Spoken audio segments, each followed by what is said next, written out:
आप दर्शन कर पा रहे हैं उस पावन धाम के, जहां दिया शीश का दान, वो भूमि है शीसला धाम। उस पावन धाम के दर्शन जो कि ज़िला कैथल में स्थित है। देख सकते हैं ये मंदिर का मुख्य प्रवेश द्वार, जहां बाबा श्याम के झंडे लहराते हुए दिखाई दे रहे हैं।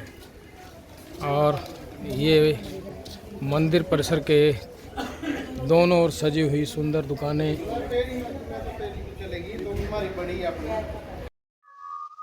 जय श्री श्याम, जय श्री श्याम। आज हम आपको लेकर आए हैं कैथल जिले के शीसला धाम के। हम आपको दर्शन कराएंगे। यही वो पावन धरा है जहां पर वीर बर्बरीक श्याम कहलाए जाते हैं, जहां उन्होंने शीश का दान दिया था। यही वो पावन धरा है और यही वो पावन स्थान है। उसके आज हम आपको दर्शन कराएंगे और इस स्थान की क्या है महिमा, क्या है इस मंदिर का इतिहास, इसके बारे में भी हम जानकारी लेंगे।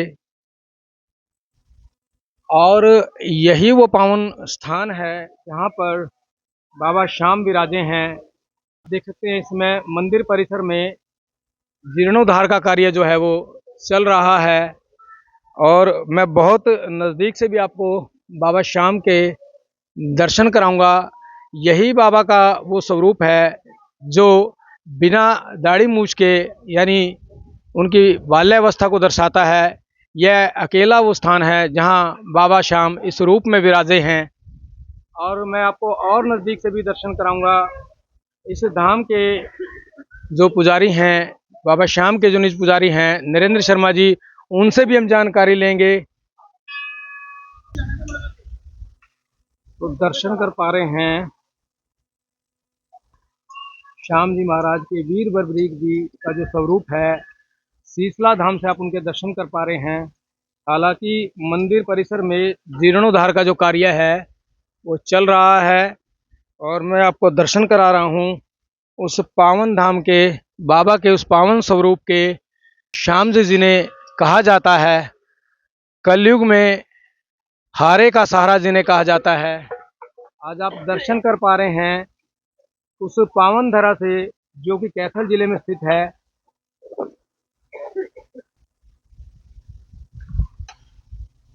और आप दर्शन कर सकते हैं मंदिर प्रांगण के और भाग के भी।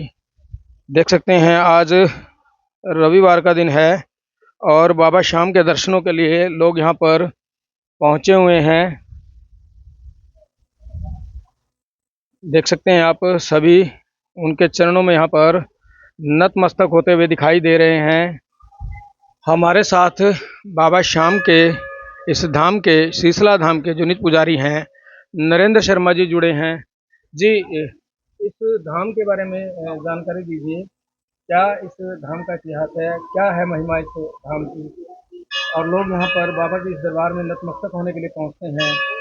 और कलयुग में इन्हें अवतारी हारे का सहारा कहा जाता है कि जो कोई हार कर आता है तो इस धाम पर आकर अपनी मनोकामना लेकर बाबा श्याम के दरबार में आता है। बताइए क्या बताना चाहिए सभी दर्शकों को। सबसे पहले शीसला धाम की तरफ से जय श्री श्याम। बाबा श्याम जी सब की मन इच्छा संपूर्ण करे और श्याम बाबा की आप सभी पर कृपा बनी रहे। जैसा कि भाई साहब ने अभी यहाँ पे प्रश्न किया है, जैसे कि आज शीसला धाम पर बाबा श्री श्याम जी के दर्शन करने आए हैं। और शीसला का जो पुरातन इतिहास है, पौराणिक कथाओं के अनुसार, जैसा कि हम देख पा रहे हैं, भी बाबा श्याम जी ने, वीर बर्बरीक जी ने यहाँ पर 13 से 14 वर्ष की आयु में शीश का दान किया था। अब 13 से 14 वर्ष की जब आयु होती है तो उसमें ना मुच्छें आती हैं और ना ही दाढ़ी आती है। उसी बाल स्वरूप के अंदर बाबा श्याम जी यहाँ पर दर्शन दे रहे हैं और सभी दर्शनार्थी यहाँ पर दर्शन पाने आते हैं। और तकरीबन जितने भी यहाँ श्रद्धालु आते हैं सभी की बाबा श्याम जी यहाँ से इच्छाएं पूर्ण कर रहे हैं। और महत्व क्या है इसका, जो बाबा श्याम जी का यहाँ पे पुरातन मंदिर है जो आप देख रहे हो, यह बहुत ही पौराणिक है। और मंदिर के अंदर अभी कार्य आरंभ किया गया है श्रद्धालुओं की व्यवस्था को देखकर, जो दिन प्रतिदिन यहाँ पर श्रद्धालु बढ़ ही रहे हैं। उनकी व्यवस्था को देखकर यहाँ पर कार्य का आरंभ किया गया है। क्योंकि किसी भी प्रकार से किसी भी श्रद्धालु को किसी प्रकार की कोई दिक्कत न आ पाए। यहाँ पर सुख सुविधा के लिए है कार्य आरंभ किया गया है। और जैसा कि आप अभी इसमें पुरातन के रूप में देख रहे हो, इसमें से 8वीं 9वीं सदी की पुरातन ईंटें भी निकल रही हैं। और जो भी हम इसके अंदर एक वो भी हम आपको दिखाएंगे, धोने का स्थान भी है, वो भी एक पुराना। ये सामने जो पंडित जी एक बार बताइए थोड़ा सा आप कहाँ पर है ये जो स्थान है? ये स्थान यहाँ पर दिया गया है जी जी और इसके अंदर है पुरातन धूने की राख, बिल्कुल पुरातन जो आप देख पा रहे हो। बिल्कुल। और अभी इसकी आयु की गणना भी नहीं हो पाई है, क्योंकि हमारा ये केबीडी के अंदर में ये आयु के लिए कुरुक्षेत्र विकास बोर्ड के अंदर में ये ये देखिए धोने की राख दिखाया गया है। आपको आदरणीय पंडित जी दिखाते हुए नजर आ रहे हैं, क्योंकि जिस प्रकार से पंडित जी ने बताया है कि 9वीं और लगभग 10वीं सदी की बात करें, हाँ, यहाँ मंदिर का निर्माण हुआ था, जो पुरातन चीजें हमारे को मिल रही है। तो पुरातत्व विभाग भी इसके लिए प्रयासरत है कि ये पता लगाया जा सके कि यह जो बाबा जी के स्थान पर धूना, यहाँ पर जहाँ बाबा जी कभी तपस्या करते थे या उनकी पूजा स्थली रहा है, देखिए बिल्कुल बिल्कुल नज़दीक से आपको दिखाऊंगा मैं। देखिए बाबा के धूने की ये राख जिसे हम बोलते हैं, ये देख सकते हैं आप, बिल्कुल बिल्कुल आपको नज़र आ रही होगी। और इस पर कुरुक्षेत्र विकास बोर्ड और पुरातत्व विभाग भी इस पर रिसर्च कर रहा है कि यह कितने वर्ष पुराना ये बाबा का धूना रहा होगा। देखिए बहुत, मैं परिसर में बात करूं व्यवस्थाओं की, बड़ी सुंदर व्यवस्थाएं यहाँ पर दिखाई दे रही हैं। हालांकि एकादशी और जो विशेष दिन रहते हैं बाबा शाम के मंदिर में भीड़ के जिन दिनों ज़्यादा भीड़ रहती है तो रेलिंग से लोगों को होकर यहाँ से, इस रेलिंग से होकर निकलना पड़ता है ताकि किसी प्रकार की अव्यवस्था ना हो। देखिए ईंटों की बात करें, देखिए आप, ये ईंटें अपने आप में ही ये दर्शाती हैं। देखिए आप मंदिर परिसर में जीर्णोद्धार का कार्य चल रहा है, ये ईंटें देखिए आप, इन ईंटों के माध्यम से भी आप देख सकते हैं कि ये ईंटें कितनी चौड़ी हैं, और इससे ही देख के आप अंदाजा लगा सकते हैं। ये देखिए बिल्कुल किस तरह की कलाकृति इस ईंट पर उकेरी गई है, देख सकते हैं। देखिए आदरणीय पंडित जी खुद अपने हाथों में ये ईंट लेकर दिखाते हुए नजर आ रहे हैं। देखिए ये किस प्रकार की कलाकृति उस समय में रही होगी, ये तो पुरातत्व विभाग ही बता सकता है।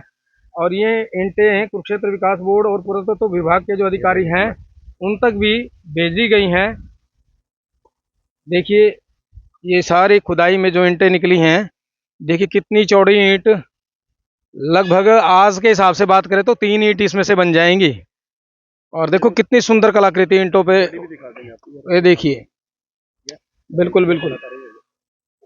तो बात करूं मंदिर के पौराणिक होने की, बहुत प्राचीन यह मंदिर रहा होगा जिस हिसाब से आदरणीय पंडित जी ने जानकारी दी। 8वीं 9वीं सदी की बात करें तो बहुत प्राचीन और पुरातन मैं कहूँगा इस मंदिर का इतिहास रहा है।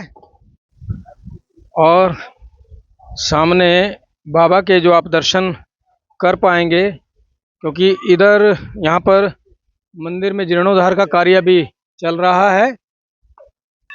और शीशला धाम से ही आपको भगवान भोलेनाथ जी के, इस नर्मदेश्वर महादेव जी के आपको दर्शन में करवा रहा हूँ।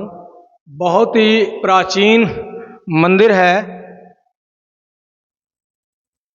भगवान भोलेनाथ जी के नर्मदेश्वर महादेव के इस रूप के आप दर्शन कर पा रहे हैं, शीशला धाम से आपको करवाए जा रहे हैं।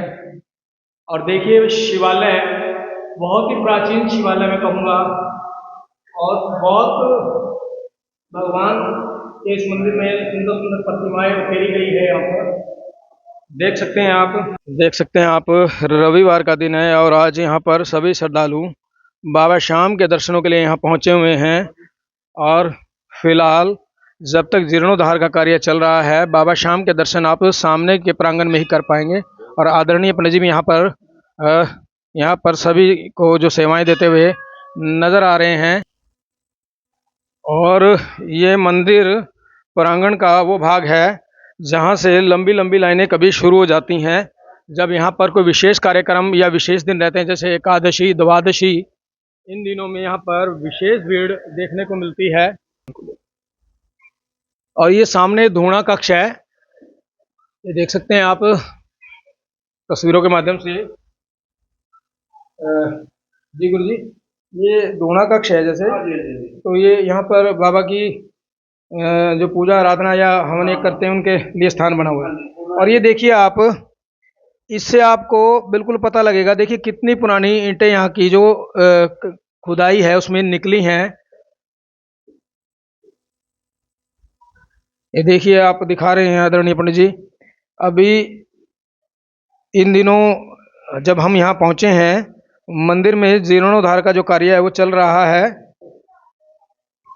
देख सकते हैं आप ईंटों का जो साइज है वो देखने से पता चलता है कि कितनी प्राचीन ये ईंटें रही हैं और ये कितना प्राचीन इस धाम का, मैं कहूँगा मंदिर का इतिहास रहा है। ये देख सकते हैं, देखिए आप किस किस तरह की ईंटें आपको दिखाई देंगी। और आज मैं कहूँ आज भी बिल्कुल अच्छी हालत में दिखाई दे रही हैं। धूणे के आपको दर्शन कराए आज शीशला धाम से, और हम आपको मंदिर प्रांगण के और भाग के भी दर्शन आदरणीय पंडित जी के साथ मिलकर अभी चलेंगे रोम से। यहाँ पर एक सरोवर भी बताया जाता है जो कि अति प्राचीन सरोवर है। यहाँ पर पंडित जी के साथ आज हम उस सरोवर के भी आपको दर्शन कराएंगे जो अति प्राचीन सरोवर बताया जाता है। ये पहली दूसरी शताब्दी का लगभग सरोवर बताया जाता है जो कि शीशला धाम में ही स्थित है। ये वो सरोवर है और ये वो घाट है जो पहली सदी का बताया जाता है। देखिए आप इसको, इस घाट में मैं आपको वो सीढ़ियाँ दिखाऊंगा, ये आप देख लो, पहली सदी के आसपास का बताया जाता है। ये वो घाट है जिससे सीढ़ियों से होके नीचे जाया जाता था, और ये वो सामने सरोवर बना हुआ है। जानकारी जो है हमारे साथ आदरणीय आचार्य जी से लेंगे। जी गुरु जी, इस सरोवर के बारे में भी थोड़ी जानकारी दीजिए जहाँ हम खड़े हैं आज। सरोवर का ऐसे है जी, है जो इसकी पुरातत्व विभाग से पुष्टि की गई है।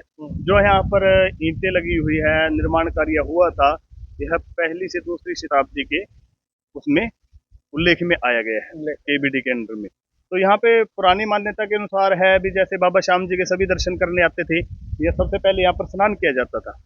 यहाँ से शुद्ध होकर ही बाबा श्याम जी के दर्शन जो भी श्रद्धालु आते थे व्यक्तिगत रूप से करते थे। और इसका निर्माण भी पहली दूसरी शताब्दी के अंतर्गत आता है। और यह भी हमारा भव्य प्राचीन सरोवर है।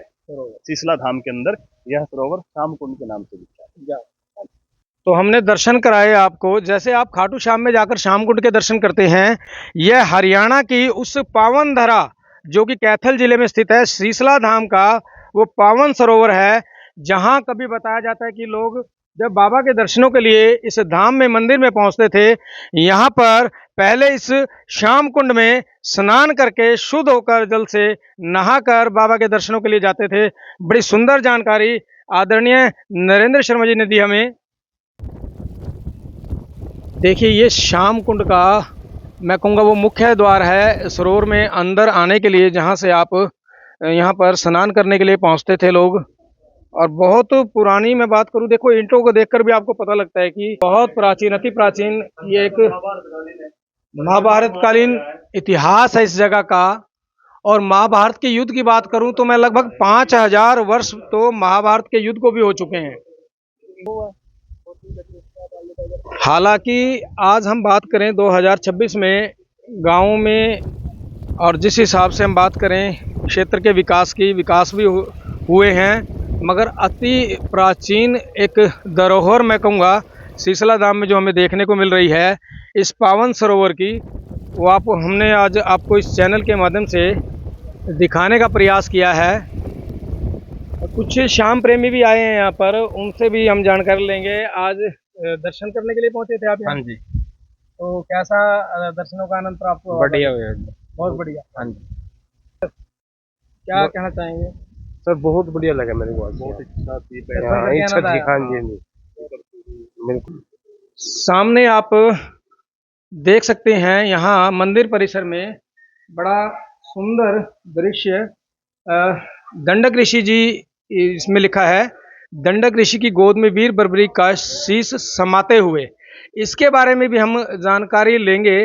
गुरुजी, यहाँ पर दंडक ऋषि जी की ये तपोभूमि, और इसमें लिखा है जैसे कि वीर बर्बरी जी का शीश इनके चरणों में समा गया था। तो इसके बारे में क्या है, इसकी भी थोड़ी सी जानकारी हमें इसका दीजिए। महत्व ये है जी, जब वीर बर्बरीक बाबा श्याम जी ने शीश का दान दिया था, तो शीश का दान देने के उपरांत नव दुर्गा ने उसे अमृत से सिंचन किया गया था। अमृत अकबर प्राप्त हो चुका था इनको, जी तो इनकी इच्छा थी, क्योंकि ये युद्ध महाभारत का देखने के लिए आए थे। जी तो वो भगवान श्री कृष्ण से बोलते हैं भी, वासुदेव मेरे को महाभारत का संपूर्ण युद्ध देखना है। तो इनके शीश को शेरधा गांव में, वहां पे रण स्तंभ था, यानी कि पूरा 48 कोस का वृतांत वहां से दिखाई पड़ता था। यानी ऊंचाई केंद्र पे बिंदु पे कह सकते मिट्टी हैं का हम उस टीला था, जगह का। हाँ मिट्टी का ऊंचा टीला टीला। था। तो वहां पर इनके शीश को विराजमान किया गया। वहां से ये सब वृतांत देख रहे थे, तभी से वहां पर उस गांव का नाम सिरधरा यानी शेरधा के नाम से विख्यात है। तो बहुत अच्छी जानकारी हमें यहाँ से गुरुजी के माध्यम से प्राप्त हुई कि देखिए ये जो स्थान था जहाँ मैंने आपको दर्शन कराए, यहाँ बाबा जी ने शीश का दान दिया था।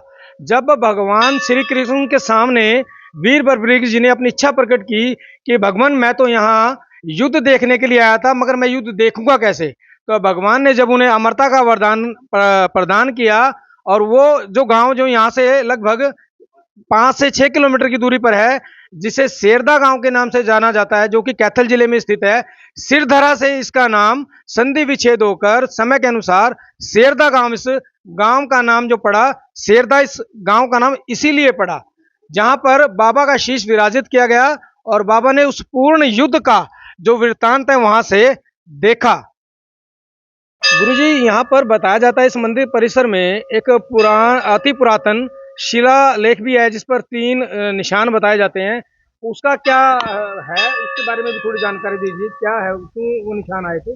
इसके बारे में ऐसे है, जब हमारा भारत पर अंग्रेजों का राज था, लगभग 1600 में बात करूँ, ईस्ट हाँ इंडिया हाँ कंपनी आई हाँ, थी। तो उस समय की बात थी। यहाँ पर एक पैमाइश की गई थी, यहाँ से नहरी विभाग के द्वारा यहाँ पर एक नहर निकालने का कार्य आरंभ किया गया था। जो वो नहर की निशानदेही आती है, तो ये हमारे धाम उसके अंदर आ रहा था बाबा श्याम जी का। जब यहाँ पे उन्होंने खुदवाई करनी शुरू की है, तभी से यहाँ पर जो कॉन्ट्रैक्टर था और जितने लेबर वाले थे, सभी की आंखों की ज्योति चली जाती है।